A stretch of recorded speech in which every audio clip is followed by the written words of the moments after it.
Eh bien, bonjour à toutes et à tous. On se retrouve pour une nouvelle vidéo de présentation des serveurs et des classes sur Dofus Retro afin que vous fassiez les meilleurs choix. Alors, pour les serveurs, c'est très simple. Il y a seulement 3 serveurs différents sur Dofus Retro, puisque parmi les 4 serveurs disponibles dans la liste des choix de serveurs, il y a un serveur tournoi qui est évidemment disponible que pour les tournois et n'est donc pas un serveur classique auquel vous pouvez accéder. Il reste donc 3 serveurs en course. 2 serveurs multi-compte, donc Phalanster et Alisteria, et un serveur monocompte, Boon. Alors, la différence entre Phalanster et Alisteria, c'est qu'il y en a un qui est de type rétro et l'autre de type legacy. La différence, c'est que le legacy est en fait des anciens serveurs qui ont ensuite fusionné pour donner ce serveur-là il y a quelques années maintenant, alors que le Dofus Rétro est tout simplement la version actuelle qui date d'il y a seulement quelques années.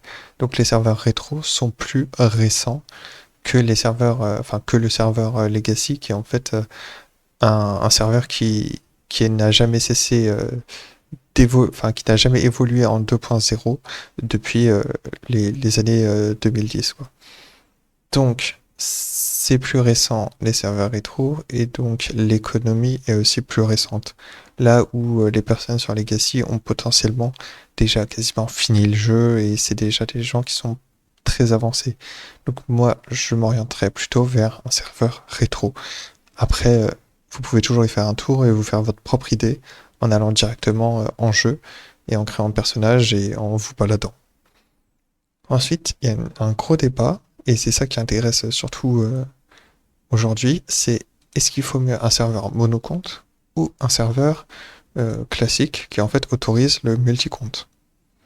Alors pour mon cas, je dirais que par défaut, il faut toujours mieux aller en serveur multicompte. Parce que vous pouvez pas exclure la possibilité qu'un jour vous ayez envie d'aller sur du multicompte, même si c'est que 2 comptes, 3 comptes. Moi par exemple, actuellement, je joue jusqu'à 2 comptes. Donc, je vais pas me restreindre à jouer monocompte.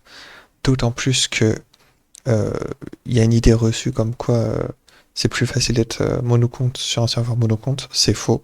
Il y a énormément d'avantages à jouer monocompte sur un serveur multicompte, puisque vous n'allez pas faire les mêmes activités que les personnes qui ont 8 personnages, par exemple.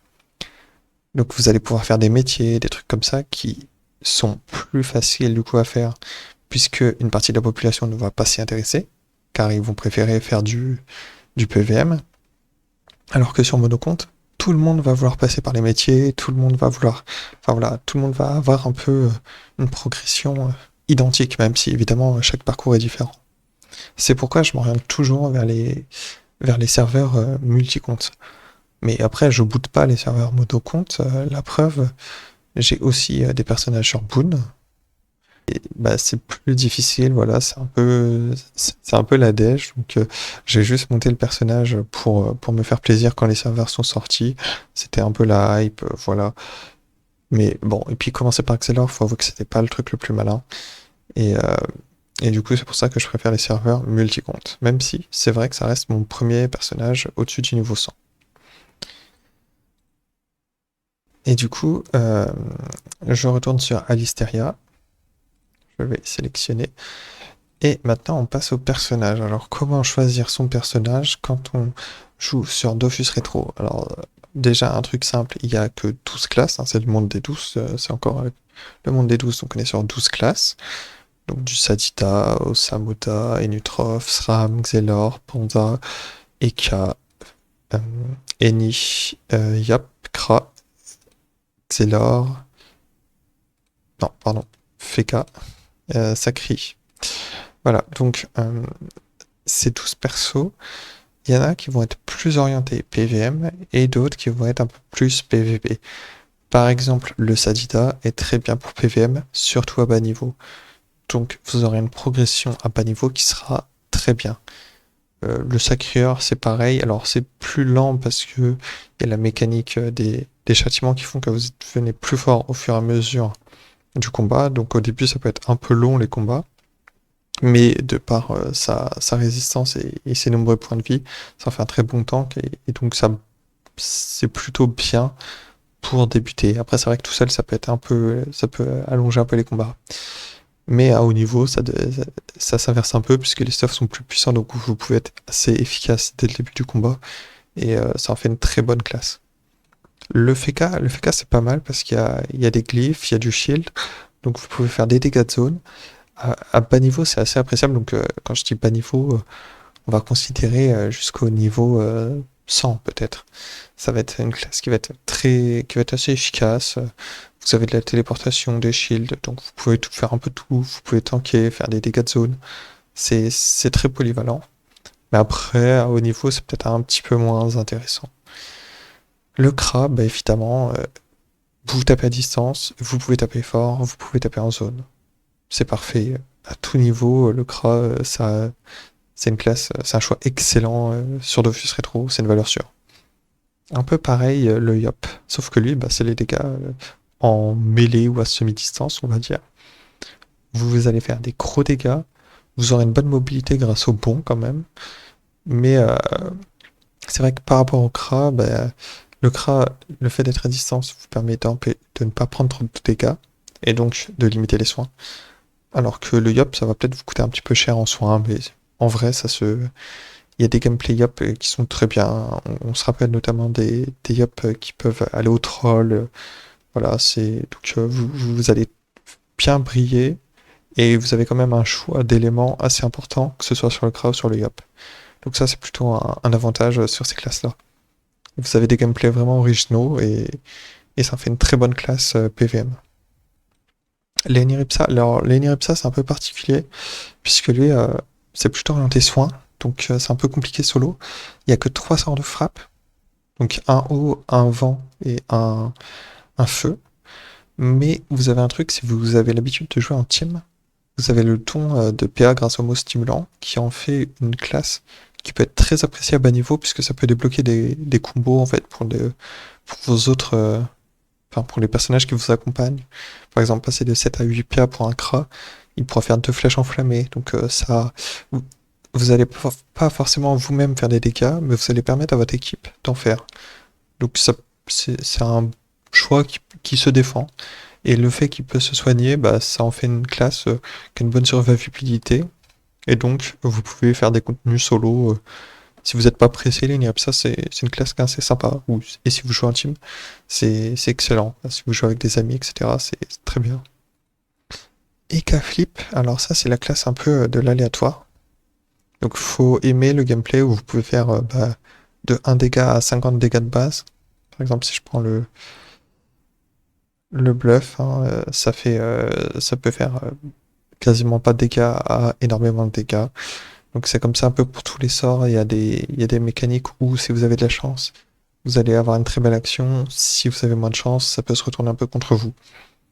C'est pas une classe vers laquelle normalement on se dirige, mais c'est une classe qui est quand même assez polyvalente, hein, qui a des sorts dans tous les éléments. Donc moi je trouve que la classe est assez polyvalente, même si elle n'est pas très jouée parce que c'est pas la meilleure en PVM, effectivement.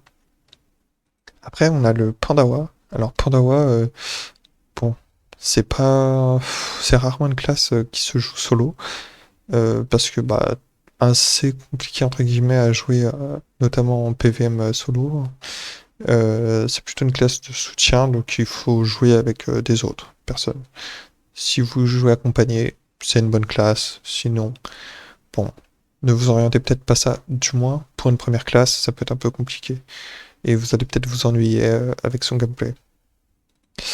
Xelor, alors Xelor, c'est un peu comme l'Eniripsa, c'est-à-dire que c'est bien parce que ça donne des PA, mais c'est quand même à assez haut niveau, je crois que c'est au niveau 42, donc il faut quand même monter un petit peu.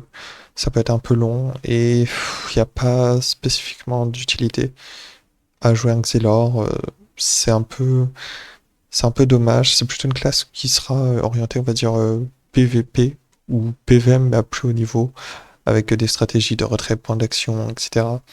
Mais après, c'est une classe qui est polyvalente, qui fait des dégâts dans plusieurs éléments, hein. Vous avez tous les éléments qui sont représentés, donc vous pouvez vous en sortir.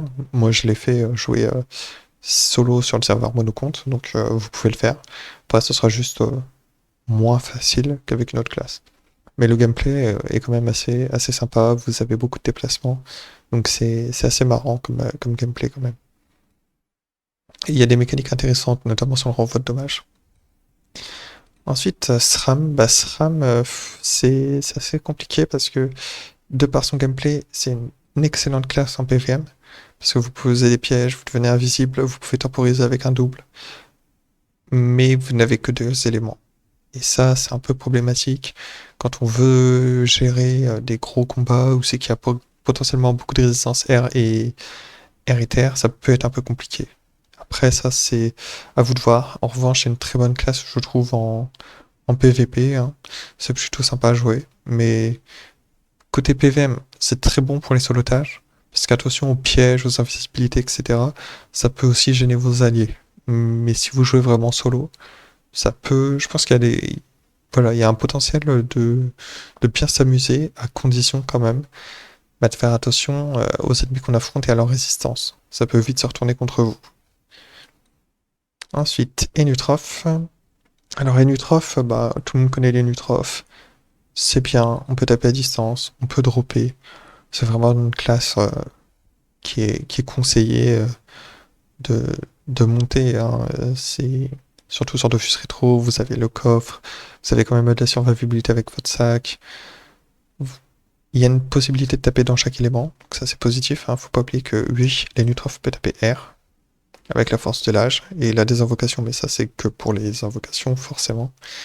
Et sinon, ça peut aussi très bien se jouer en team, en jouant plutôt un rôle support avec les maladresses, les boosts de PM, la corruption, enfin voilà, vous avez, vous avez de quoi vous amuser sur un Enutroph, même en monocompte, hein. C'est pas que une mule à sagesse et ensuite à prospection. Vous pouvez vraiment vous amuser avec.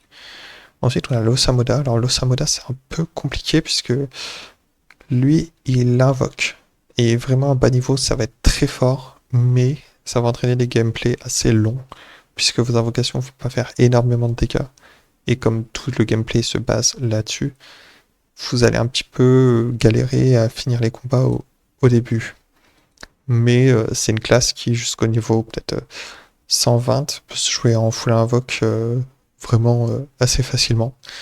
Le problème, c'est que ça peut vite coûter cher parce qu'il faut monter tous ses sorts et donc potentiellement s'orienter sur des points de sort. Ce qui n'est pas très gratuit, hein, quand même, les points de sort. Surtout quand on débute. Mais c'est une classe très marrante à jouer et qui combatte très bien avec un gameplay plutôt support si vous jouez en team. Vous allez peut-être moins invoquer et plus soigner, booster vos alliés. Donc ça synergise assez bien. Et au final, vous n'avez pas forcément besoin de monter vos sorts de frappe. Donc ça, c'est à vous de voir. Alors, on a déjà fait le tour des 12 classes et des 4 serveurs. J'espère que cette vidéo vous a plu. N'hésitez pas à mettre un commentaire dans l'espace qui est dédié et à mettre un like si vous aimez et vous abonner, pourquoi pas. Je vous remercie pour votre écoute et puis à la prochaine.